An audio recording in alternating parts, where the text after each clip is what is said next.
before you start your mobility work, you got to make sure you don't have trigger points. A trigger point is a hyperactive part of a muscle that actually will not respond very well to stretch. As a matter of fact, it tries to protect itself, and you'll actually get more muscle tightness following stretch than relaxation. So if you've got trigger points, I'm going to show you common areas where they often show themselves, both in muscular people and people with faulty posture. The first thing we're going to do is upper trapezius. I'm going to take a stick by RPI, which is basically the equivalent of an upper body foam roll. A foam roll can be great for the lower body, larger muscle groups, but we want about 7 to 10 pounds of pressure, and we just want to roll until we find that sensitive spot, and then we know about 30 to 50, maybe even 60 strokes on that spot. We've got the upper trapezius, levator, rhomboids. We can come on over here and get the front part of the upper trapezius, but basically focus right on that upper shoulder girdle. Get some relaxation here. You may spend a minute here, but it's going to shave 3 or 4 minutes off of your stretching, so it's definitely worthwhile. Brett, let me get you to lay down and go ahead and roll onto your side. The other place we could do it is just bring your knee up, relax it on the ball, and I'm going to have you just reach your arm up overhead and brace your hand right there and support your arm so it's not on stretch. Now, we've got a lot of medial rotators right here and extensors. We've got the lat, the teres major, the subscapularis. We've got some intercostals and even the serratus. And we can go from myofascial tightness in the tricep all the way down to the lat, teres major. And if we've got some hot points here, it's going to significantly restrict external rotation, forward flexion.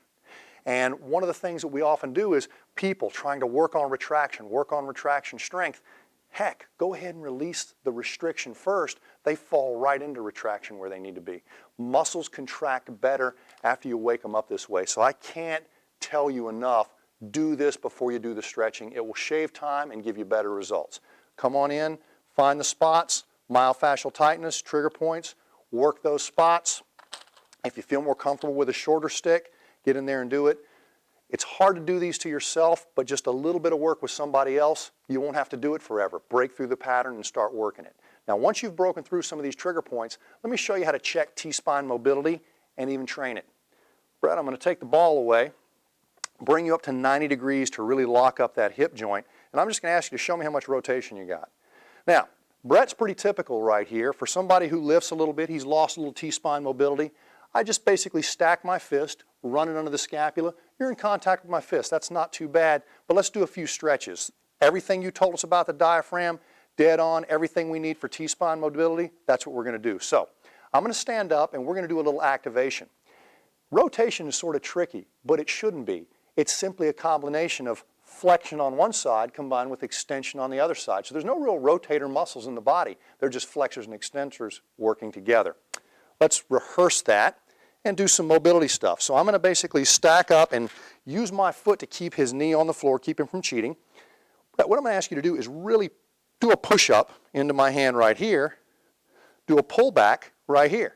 Now, as he pushes and pulls, he activates everything he needs in his torso to really help us open up that T-spine mobility. So once again, push and pull. Excellent. Use your breath. Push and pull. Good. And use your breath. And push and pull. Good. And now, let's just sink into a stretch. And here's where we make a mistake. We take a painful shoulder and crank on it in hopes of turning that T-spine. Don't do that. We're in the South. We're going to grab some ribs, okay? Grab a handful of ribs right here. Brett, what I want you to do is pull as hard as you can through your rib cage, just like that, and pull, pull, pull. And I'm going to help him again. And pull, pull, pull. And he's using his breath. Exhale on the pull. Good. And let it through. And you can see we gained quite a bit of motion, and we didn't gain it from this sensitive shoulder. Many people stretching their pecs in the gym are assuming their limited opening of the shoulder is a tight pec or something, when really they're not rotating far enough right there. So that's what we need to do. And open that up. Excellent. Now we're going a little bit further. Let's recheck that. Open it up and let's see if we... There. You're all over my fist now. We gained probably 15 degrees rotation simply by using the stick and some activation. Now, we're ready for the arm sweep. We're going to open up that shoulder girdle. Most important thing I've done here, I got motion from the T-spine before I asked for motion from the shoulder. Now, we're going to place a ball under the knee. This is simply so he can get his shoulders flat. If you can't get your shoulders flat, bigger ball. We're not trying to create motion in the T-spine. We should have already gotten it. Now, Brett, if you just lay your arm here, palm up, what I'm going to ask you to do is every time you cross this 90-degree zone, palm down, elbow stays down, and sweep your hand behind your back. Looks a little familiar, doesn't it? Right up behind the back, part of those patterns. When you get 90 degrees, roll the palm, only go as high as you can keep the elbow down. Good. A little tight right there. Stop right there, crush the ball. Crush the ball, press the elbow down, and he goes higher. Do you see how having stability at some place gives you mobility at another place? Now, we would do this for both sides. If one side is asymmetrical or a little bit tight, double time that side. Good. Rehearse that arm sweep. You can reference all of this in my book, Athletic Body and Balance, as movement prep for the shoulder. Now, one of my favorite exercises to get him using his scapular retractors and those muscles that sink the shoulder into the socket give you perfect scapular stability. I have a little issue with an exercise that I actually used to do myself. We would hook some tubes and have people work on retraction. But your scapular retractors aren't concentric muscles. They don't do anything. They stabilize and hold and keep you symmetrical in your shoulders and in your posture. So I'm going to give you some input that's going to make you do that without knowing you're doing that. I'm going to work your retractors automatically the way they function. So the first thing I'm going to ask you to do is show me that T position. Both palms up, get rid of the ball, and I'm going to have you lift your legs up. Perfect. Now, in this position, just get comfortable for a second. Now, if you've got somebody who can't even get into this position, sometimes putting a small towel roll up under the sacrum, under the pelvis, helps them tilt the pelvis, flatten the back, and that's where we want to be.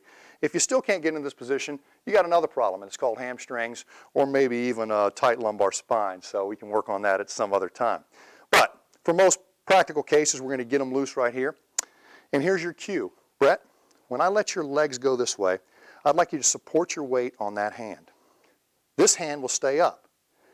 Both shoulders will stay flat, and the way you're going to support yourself so as not to let yourself fall over, suck your shoulders into the sockets, but don't take them any closer to your ears. Down and back, nice, lower traps are pulling down, and let's go. I'm in contact with the foot, and I'm going to hold it. Let your legs all the way down. Keep that shoulder back, Good, and reverse gears. Come on back up. Flip the hands, this palm up, this palm down, and go. All the way down. And come back up. Now, on one side, we may notice this shoulder pops up. As we get about right here, that shoulder may pop up. Work it, work it, work it, work it. Do what you learn, do what you learn. If you really like this drill and jump straight ahead of this and don't do the mobility stuff, don't do the stick stuff, you're going to fight this drill. But once you get the mobility I just showed you, reinforce it here, stand up, shoulders fall right into place.